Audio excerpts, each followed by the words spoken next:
अभी हाल ही में एक न्यूज़ आई थी कि विराट कोहली ने अपना गुड़गांव वाला घर बेच दिया है और वो लंदन में परमानेंट शिफ्ट हो गए हैं। यहाँ तक कि अक्षय कुमार भी 12 साल कैनेडियन सिटीजन बन करके रहे थे। प्रीति जिंटा और प्रियंका चोपड़ा तो अपनी शादी के बाद से ही हमेशा के लिए यूएस में ही शिफ्ट हो गए हैं। और बस बड़े बड़े सेलिब्रिटीज ही नहीं, 2024 में 3500 मिलीनियर्स इंडिया को छोड़ के फॉरेन में शिफ्ट हो गए हैं। मगर ये सब क्यों हो रहा है, जहां हमारा देश आज की डेट में ग्लोबली 5th लार्जेस्ट इकोनॉमी बन चुका है और 2013 तक 3rd लार्जेस्ट इकोनॉमी ग्लोबली बन जाएगा। ऊपर से इंडिया का जीडीपी हर साल 6 से 7% ग्रो कर रहा है। Stock market all time high पर है। स्टार्टअप्स बिलियंस राइज कर रहे हैं, पर फिर भी लोग इंडिया को छोड़ के क्यों जा रहे हैं और कैसे ये चीज आगे चलकर हमारे देश और देश के लोगों के लिए बड़ी मुसीबत बन सकती है, वो जानते हैं इस वीडियो में। Infrastructure reality. उससे पहले जरा हमारे देश के गवर्नमेंट स्कूल को देखो।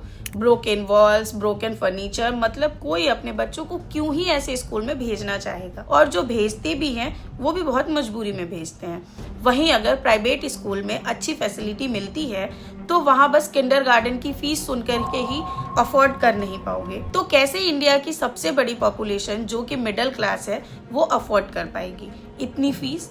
अब मान के चलते हैं अगर तुम्हारी हालत खराब हो गई है स्कूल की फीस देख के और तुम गरीब हो तो गवर्नमेंट हॉस्पिटल जाओगे लाइक एम्स वगैरह, वहाँ आपकी हालत और ख़राब हो जाएगी। हॉस्पिटल के बाहर लोग लिटरली टेंट लगा के बैठे रहते हैं, मंथ्स और ईयर्स की वेटिंग चलती है और बस हॉस्पिटल में एडमिट होने के लिए। एंड जो हॉस्पिटल्स में भीड़ नहीं लगती है वो बेकार हॉस्पिटल होते हैं या फिर वहाँ की कंडीशन और भी ख़राब होती है।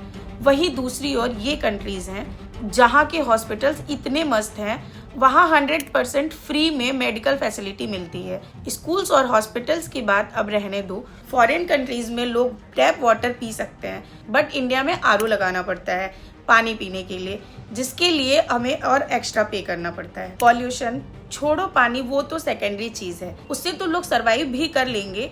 एक ह्यूमंस के लिए पानी से ज्यादा क्रूशियल हवा है। हमारे देश में सबसे खराब है, मतलब यार देखो, देश की कैपिटल दिल्ली में AQI 999 तक जा चुकी है, मीटर तक और मेजर नहीं कर पा रहे। वही कनाडा में 3 to 4 AQI पर वार्निंग आ जाती है। यूजुअली वहाँ AQI 1 और 2 के बीच में रहती है। मतलब अगर तुम दिल्ली में रहते हो तो रोज 10 सिगरेट के बराबर स्मोक कर रहे हो। बिना स्मोकिंग किए लाइफ एक्सपेक्टेंसी 10 ईयर्स तक कम हो जाती है। हमारे देश की एयर क्वालिटी इतनी खराब है कि ब्रेन जॉनसन लिटरली निखित कामत के पॉडकास्ट से उठ के चले गए थे, बस पॉल्यूशन की वजह से। हो सकता है कि हम लोग कम टैक्स देते होंगे, इसलिए हमें अच्छी फैसिलिटीज, अच्छी हवा और अच्छा पानी नसीब नहीं हो रहा हो। बट एक बार ये चेक करो, डेस्टिनेशन प्रेडिक्टेबल है और वहीं UAE में 0% इनकम टैक्स, सिंगापुर में मैक्सिमम 22%, पुर्तगाल में तो 10 ईयर्स टैक्स ब्रेक है।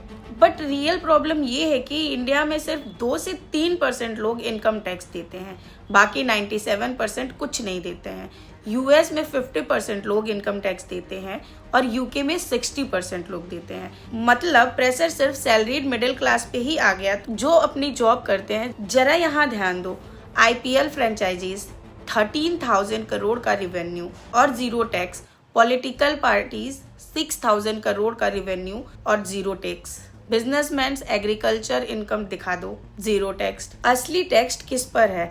वाइट मनी वाले सैलरीड लोगों पर, सेफ्टी कंसर्न, और अगर तुम कुछ और चीज करके पैसे कमा भी रहे हो तो तुम्हारे पास सेफ्टी नहीं है। कुछ दिनों पहले ही एल्विस यादव के घर पे फायरिंग हो गई, सिद्धू मूसेवाले की तो डायरेक्ट मर्डर ही हो गया, परमीश वर्मा पर अटैक, यहाँ तक कि कोलकाता हॉस्पिटल में डॉक्टर का ही रेप हो गया। इंसान छोड़ो, हमारी गवर्नमेंट खुद के देश के कैपिटल को सेफ नहीं रख सकती, पैसा होने के बाद भी सेफ्टी नहीं है।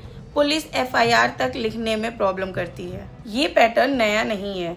चाइनीज बिलियनियर्स 2010 में सिंगापुर शिफ्ट हुए, रशियन ओलिगार्क्स ने लंदन प्रॉपर्टी खरीदी और वहां शिफ्ट हो गए, और अब इंडिया की बारी। अब इंडिया के मिलियनियर्स भी यही कर रहे हैं, पैसा कमा के जल्दी से जल्दी इंडिया को छोड़ के जा रहे हैं। और इससे किसको फायदा हो रहा है वो एक एग्जाम्पल से समझते हैं। मान के चलो कि एक इंडियन मिलियनियर दुबई शिफ्ट हो जाता है, तो वहाँ मनी स्पेंड करेगा, बिजनेस स्टार्ट करेगा और वहाँ जॉब क्रिएट्स करेगा, जिससे वहाँ की इकोनॉमी ग्रो होगी और दुबई को डायरेक्ट बेनिफिट होगा। मिलीनियर को बेनिफिट होगा। और जब ऐसे लोग इंडिया को छोड़ के जाते हैं तो नेटवर्क्स चले जाते हैं, जॉब क्रिएशन कैपेसिटी चली जाती है। ये वही लोग हैं जो स्टार्टअप फंड करते हैं, बिजनेस बिल्ड करते हैं। गवर्नमेंट का क्या रिस्पॉन्स है? टैक्स रेजिडेंसी रूल स्ट्रिक्ट हो रही है, POEM गाइडलाइंस इम्प्लीमेंट हो रहे हैं, फॉरेन एसेट सिक्योरिटी बढ़ रही है। बट क्वेश्चन ये है कि ये मेजर ट्रेंड रुकेगा या लोग और स्मार्ट हो जाएंगे। सबसे बिगर प्रॉब्लम है अमीर लोग तो यहाँ से निकल गए, मिडिल क्लास का क्या? गवर्नमेंट को पैसा चाहिए कंट्री चलाने के लिए। फ्री बिजली, फ्री पानी कहाँ से आ रहा है? टैक्स पेयर से। जब मिलीनियर्स देश छोड़ के जाते हैं तो टैक्स प्रेशर भी ज्यादा मिडिल क्लास पे आ जाता है। और मिलता क्या है बदले में? गुड़गांव में बारिश में बोट की जरूरत, दिल्ली में सांस लेने को हवा नहीं, 78 ईयर्स आफ्टर इंडिपेंडेंस। सक्सेस का मतलब क्या है? पहले था गवर्नमेंट जॉब लेना और अब इंडिया छोड़ देना। फेक न्यूज का इम्पैक्ट। रिसेंटली एक फेक रील आई थी, 23 लाख में दुबई वीजा मिल सकता है। कमेंट्स में लोग लिख रहे थे, फाइनली इंडिया से निकल पाऊंगा, मेरे पास इतने पैसे हैं, कहाँ अप्लाई करूं? मतलब गरीब लोग भी देश छोड़ के जाना चाहते हैं, बस चांस नहीं मिल रहा है। अगर हमारी गवर्नमेंट चाहती है कि इंडियंस लोग इंडिया को ना छोड़ें तो ये 3 चीजें फिक्स करनी पड़ेंगी। पहला, प्राइमरी एजुकेशन। IIT NIT तो बन गया है बट ग्राउंड लेवल एजुकेशन बेकार है। छोटे छोटे बच्चों को न्यू जनरेशन अवेयरनेस कैसे होगी? दूसरा, implementation not just planning. India में लॉ पॉलिसी सब बन जाते हैं, एग्जीक्यूशन जीरो। रोड बनते हैं, मेंटेनेंस नहीं। असली प्रॉब्लम एजुकेशन गैप है। अकाउंटेबिलिटी। मीडिया सर्कस बन चुका है, इलेक्शन कैंपेनिंग पर थाउजेंड्स ऑफ करोड़ स्पेंड करता है, वो पैसा एजुकेशन और इंफ्रास्ट्रक्चर पर लगाओ, इंडिया अलग लेवल पर ग्रो करेगा। तो ये थे कुछ फैक्ट। अब आप कमेंट में बताइए कि आपके अकॉर्डिंग इंडिया के गवर्नमेंट्स को ऐसे क्या स्टेप्स लेने चाहिए जिससे कि इंडिया ग्रो करे।